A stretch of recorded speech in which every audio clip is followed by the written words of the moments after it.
सेठ साहब, आज आप कह रहे थे कि कुछ बोर महसूस कर रहे हैं। हाँ, कोई इश्यूज ही कोई नहीं खास। क्यों इश्यूज नहीं है? आज हमारे वज़ीर आज़म ने जनरल असेंबली सेशन से खिताब किया और कोई ऐसा मौजू नहीं है जिसको उन्होंने टच ना किया, और हर सारी बात सही की है, तो और हम क्या करें। इतना फ्लो में उन्होंने बोला है और बहुत कॉन्फिडेंटली। उससे पहले जो उनकी वॉक थी जिसकी फुटेज रिलीज़ की गई है, उसमें उनके साथ इसहाक साहब भी हैं, तारड़ साहब भी हैं, और ओन चौधरी साहब भी हमें फ्रेम में दिखाई दिए। और रिपोर्टेडली ये कहा जा रहा है कि नेतन्याहू जब स्पीच कर रहे थे और कुछ डेलीगेशंस वहाँ से उठ के चले गए प्रोटेस्ट के तौर पर, वज़ीर आज़म हमारे मिलकर आ रहे थे प्रेसिडेंट ट्रंप से। जब उन्हें पता चला कि नेतन्याहू की स्पीच चल रही है तो वो बाहर ही मौजूद रहे, एंटर नहीं हुए। जब उनकी स्पीच ख़त्म हुई और फिर पाकिस्तान की बारी आई तो फिर वो एंटर हुए उनकी स्पीच ख़त्म होने के बाद। उसमें उन्होंने बात की इंडिया के 7 तैयारे गिराने की। उन्होंने काउंट बता दिया जो प्रेसिडेंट ट्रंप बगैर नाम लिए बताते थे।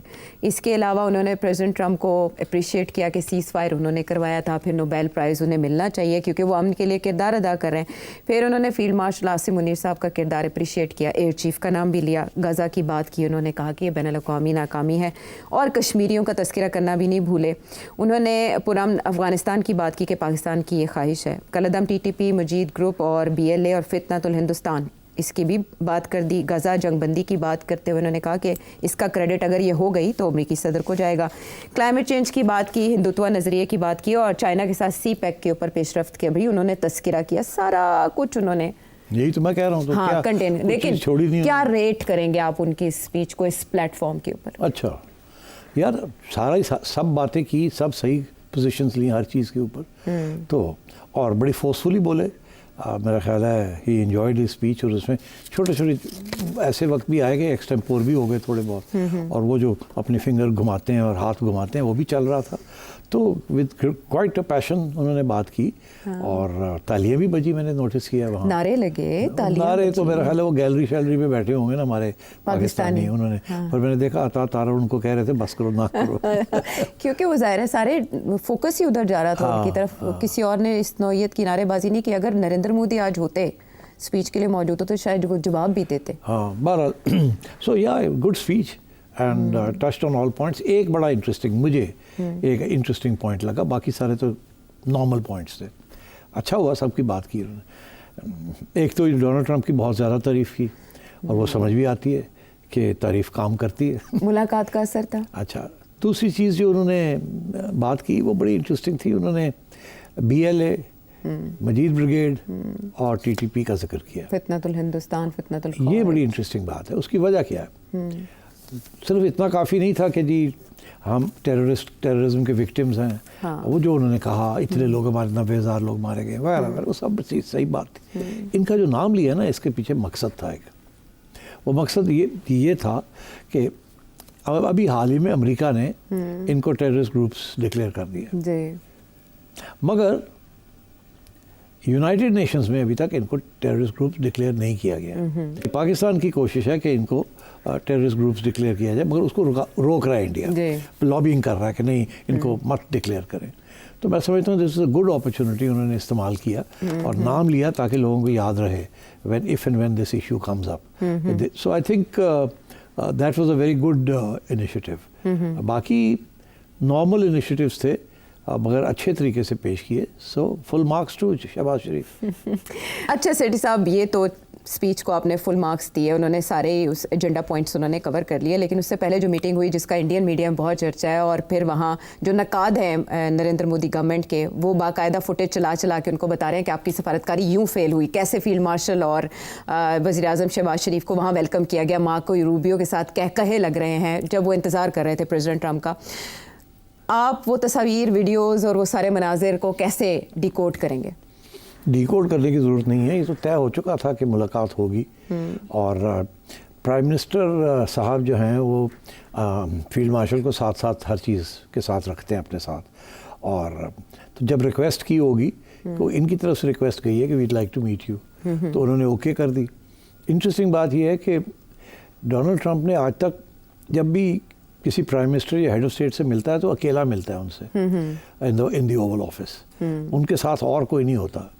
इस सिचुएशन में शहबाज शरीफ साहब और आसिम मुनीर साहब दोनों को दावत थी कि they will both sit there. एक तो ये नई चीज़ हुई है, इससे ये पता चलता है कि the Americans are giving a lot of importance to this combo वो समझते हैं कि ये जब दोनों एक जगह पे बैठ के जो बात करते हैं वो पक्की बात है। अच्छा, ऐसे नहीं है कि आर्मी चीफ एक बात करता है अलग और गवर्नमेंट कुछ और बात करती है, क्योंकि उनका जो एक्सपीरियंस है ना वो यही है कि पॉलिटिशियंस एक बात करते हैं और कभी कभी आर्मी चीफ दूसरी बात करते हैं। इसीलिए हमेशा अमेरिकन जो हैं वो डायरेक्ट आर्मी चीफ से बात करते हैं, फिर गवर्नमेंट से बात करते हैं, और हमेशा यही होता है कि जो आर्मी चीफ कहता है उसको यकीन करते हैं और गवर्नमेंट को ज़्यादा यकीन नहीं करते। अच्छा। तो इस दफ़ा ये है कि everything that the Pakistan government is saying उसके ऊपर मोहर लगी हुई है आसिम मुनीर साहब की। तो I think this is a better combination to build trust, and जो बात होगी वो पक्की बात हो रही है, कच्ची बात नहीं हो रही। So I think this is a good strategy of this hybrid regime. इस मुलाकात में जेडी वैंस थे हस्बे मामूल, वो होते हैं मुलाकातों में साथ, मार्को रूबियो थे उनके सेक्रेटरी ऑफ स्टेट, बट हमारी तरफ से फील्ड मार्शल और वज़ीर आज़म पाकिस्तानी थे। इसहाक डार साहब साथ साथ रहे, बल्कि मार्को रूबियो से वक्तन फ़वक्तन फ़ोन पे राब्ते में रहे दोहा समिट से भी पहले, बट मुलाकात में उनका ना होना किस बात का मज़हर है? मैंने अभी आपसे कहा कि ये सिर्फ आसिम मुनीर साहब का होना प्राइम मिनिस्टर के साथ बहुत बड़ी बात है। अयूब खान साहब इससे पहले हेड ऑफ स्टेट के तौर पर जब गए थे तो उनका शानदार वेलकम किया गया था। अब की बार ये जो विजिट है ये माजी से कितना मुख्तलिफ फर्क है ना यार, क्या? वो स्टेट विजिट थी, this is not a state visit, this is a visit to the United Nations. On the sidelines, ये साइडलाइंस की ऊपर मुलाकातें हो रही है, this is not a state visit. Okay, ठीक। और इमरान खान साहब जब 2019 में यूं ही सेशन में गए थे, वो भी स्टेट मुलाकात हुई विजिट थी, नहीं थी, वो भी इसी सेशन पे गए थे और मुलाकात हुई। वो जब वापस आए उनसे पूछा गया, सवाल किया गया आपको कैसा महसूस हो रहा है, तो उन्होंने कहा ऐसा लगा जैसे मैं वर्ल्ड कप जीत कर आया हूँ। शाह महमूद कुरैशी साहब भी थे उनके हमरा। अब जब ये वापस आएंगे, इंटरेस्टिंग थिंग इज़ के सऊदी पैक्ट हो गया सऊदीया के साथ, तो कैबिनेट और पार्लियामेंट पे एतराज़ आया कि उनको एतमाद में नहीं लिया गया। अब खबर आ रही है 29 सितंबर को पार्लियामेंट सेशन होने जा रहा है, क्या उसमें ये जो वहाँ मीटिंग्स हुई हैं या बातचीत हुई है इनको भी रखा जाएगा सामने, और वापसी पे क्या बताएंगे? ये हो सकता है कि कोई special committee of parliament, defence cabinet committee of the cabinet और इस किस्म की चीज़, वहाँ कुछ और थोड़े बहुत डिटेल्स दे दिए जाएँ, मगर ना सऊदी अरेबिया ना पाकिस्तान ये नहीं दिखाना चाहेगा कि एग्जैक्ट डिटेल्स क्या हैं इस एग्रीमेंट के। इसका फ़ायदा ही इस एग्रीमेंट का इसमें है कि ज़्यादा डिटेल ना दी जाए। तो इसलिए मेरा नहीं ख्याल कि इसकी जो स्मॉल प्रिंट है, जो डिटेल्स हैं वो नहीं दिए जाएंगे। अच्छा, that will remain within the coffers of the top echelons. देखिए, बड़ी एक इंटरेस्टिंग चीज़ मैं सुन रहा था अभी कि डेमोक्रेसी का डेफिनेशन कोई साहब दे रहे थे, तो उन्होंने कहा कि डेमोक्रेसी इज़ नॉट कि किसी की 51% वोटिंग है और वो पार्लियामेंट के अंदर मेजॉरिटी है, और it is not even free and fair elections. वो कहता है फ्री एंड फेयर इलेक्शंस भी हों, मेजॉरिटी भी हो पार्लियामेंट में, that's not enough for democracy. अब फॉर एग्जांपल डोनाल्ड ट्रंप की बात हो रही थी ना, तो वो ये कह रहे थे कि democracy is rule of law, rule of the constitution and the rule of law. अगर आप ये सारी चीज़ें करके पार्लियामेंट में मेजॉरिटी ले भी लेते हैं और आपकी इलेक्शंस भी फेयर हो जाते हैं जी, तो that doesn't mean you are a democratic country. वो डेमोक्रेसी अब उस वक्त उनको कहेंगे जब वहाँ रूल ऑफ लॉ लगेगा। जब रूल ऑफ लॉ साबटाज हो जाता है, कॉन्स्टिट्यूशन साबटाज हो जाती है, तो देन इट्स डेमोक्रेसी। इसी पे ख्वाजा आसिफ ने भी कहा है कि मैं दावा नहीं करता कि पाकिस्तान में बेहतरीन जमहूरियत है, लेकिन हम आगे की तरफ बढ़ रहे हैं। ख्वाजा साहब ने बड़ी अच्छी साफ़ सुथरी बात की है, आई मस्ट कन्फेस। उन्होंने कहा जी ये है हकीकत हमारी, यही स्टेबिलिटी ला रही है, यही स्टेबिलिटी लाएगी, और आप देखिएगा कि ये एक हकीकत की रिफ्लेक्शन है, इसलिए we have to accommodate it. ये उन्होंने बात की, उन्होंने बेसिकली रियलिज्म की बात की है, कोई फूफा नहीं की, इधर उधर की करने की बात नहीं की, इसीलिए आगे से वो बंदा चुप हो गया। उसने कह रहा था फिर और हम क्या कह सकते हैं। रियलिज्म, ये बड़ा अच्छा लफ्ज़ है इस सारे सिस्टम इसे के लिए। रियलिज्म कहते हैं कि this is the new theory of international relations, structural realism. So this is new theory, और क्या इस मॉडल को, थ्योरी तो पुरानी है, इम्प्लीमेंटेशन अब उसकी एक्नॉलेजमेंट इस हो रही है। सिस्टम की सूरत में हुई है। सो नेक्स्ट क्वेश्चन इज के पाकिस्तान का सियासी मंजरनामा आपके सामने है, पाकिस्तान तहरीक इंसाफ की एजिटेशन भी आपके सामने है, ऐसे में ये दौरा अमेरिका, इसके साथ बहुत सी कॉन्स्पिरेसीज मुंसलिक थी। अब इस दौरे के पाकिस्तानी सियासत पे क्या असरात होंगे? पाकिस्तानी सियासत पे इसके कोई ख़ास असरात नहीं होंगे, सिर्फ ये कि यहाँ PTI वाले जो हैं वो एक कंस्पिरेसी थ्योरी चला रहे थे। वो ये कह रहे थे कि जी डिफरेंसेस हो गए हैं हाइब्रिड रेजिम के अंदर, दोनों पार्टनर्स के अंदर, और वो एक एक्सप्लेनेशन ये दे रहे हैं कि एक पार्टनर दूसरे पार्टनर को कह रहा है कि सियासी तौर पे आप कामयाब नहीं रहे इमरान खान की पॉपुलैरिटी को कम करने में, तो हमारा क्या फ़ायदा हुआ आपके साथ।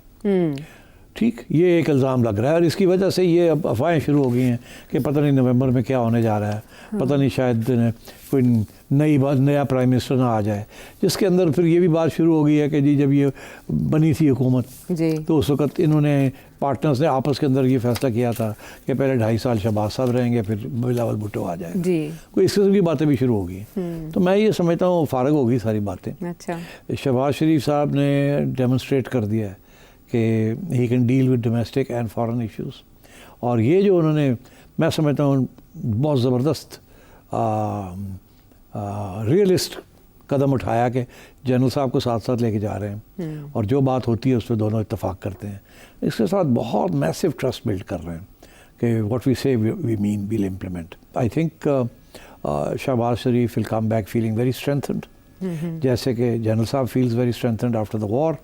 I think Shahbaz Shah will feel very strengthened after this visit. The American president has hosted him. And you can see, आपको नज़र आ रहा है कि बड़ी बानोमी है, बड़ी गपशप है, बड़ी हू है, हाथ हैंडशेक है, वो सारा कुछ है, वो खैर आपके लिए है वो सारा।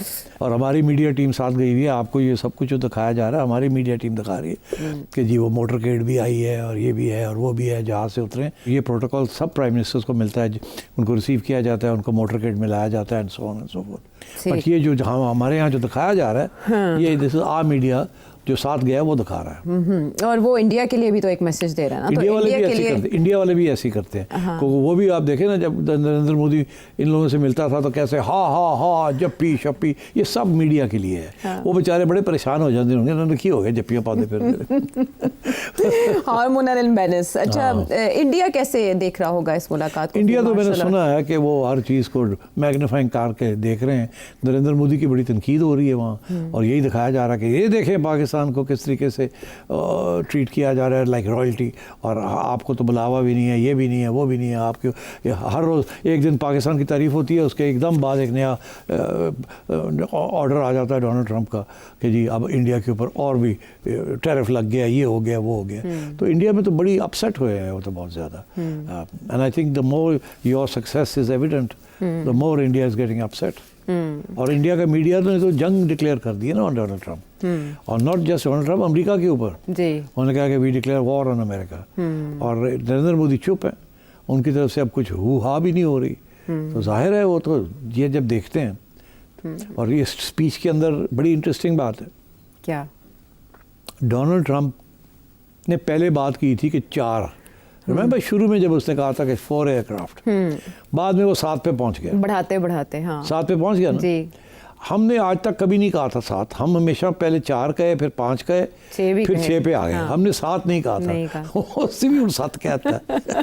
इसे ब्रीफिंग भी दी तो गई वो नहीं, तो वो जाहिर है ना, अब डोनाल्ड ट्रंप 7 कह रहा है तो आप तो 7 ही कहना है। तो अब पता नहीं होंगे 7। I think maybe now that's our position because we now have evidence. पहले उस वक्त एविडेंस नहीं थी सैटेलाइट की, अब मिल गई है इनको। So I think this is the situation. Donald Trump की बड़ी लंबी चौड़ी तारीफ की और एक दफ़ा नहीं, ठीक ठाक तारीफ की है।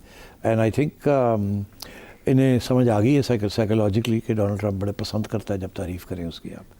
तो they are doing a good job. और ये सक्सेसफुल विजिट कहा जा सकता है अभी तक। इसकी डिटेल्स तो आएंगी, वेरी सक्सेसफुल।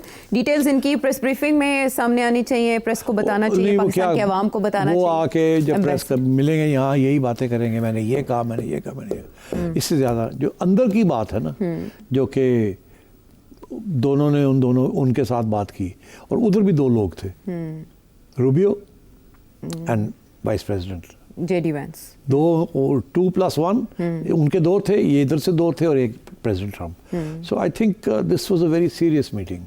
इसमें कुछ ऐसी चीज़ें भी डिस्कस हुई होंगी जो कि हो, जिसके बारे में कोई बात नहीं करेगा क्लोज डोर। उससे पहले वो सहाफ़ियों से बात करते रहे, लेकिन जब मुलाकात हुई 1 घंटा 20 मिनट क्लोज डोर हुई, और अभी तक उसकी डिटेल्स नहीं आ सकी सामने। लेकिन चले पार्लियामेंट सेशन से उसके बारे में मैंने कुछ कल के प्रोग्राम में जो आपने प्रेडिक्ट किया, हम उसी पे कनात कर लेते हैं और देखते हैं कि वापसी पे वज़ीर आज़म पाकिस्तान क्या गुफ्तगू करते हैं, या पार्लियामेंट सेशन में क्या इसकी तफसीलात सामने आती हैं। ज़ाहिर है पाकिस्तान पीपल्स पार्टी भी जानना चाहेगी, पाकिस्तान डिटेल्स जानना चाहेगी।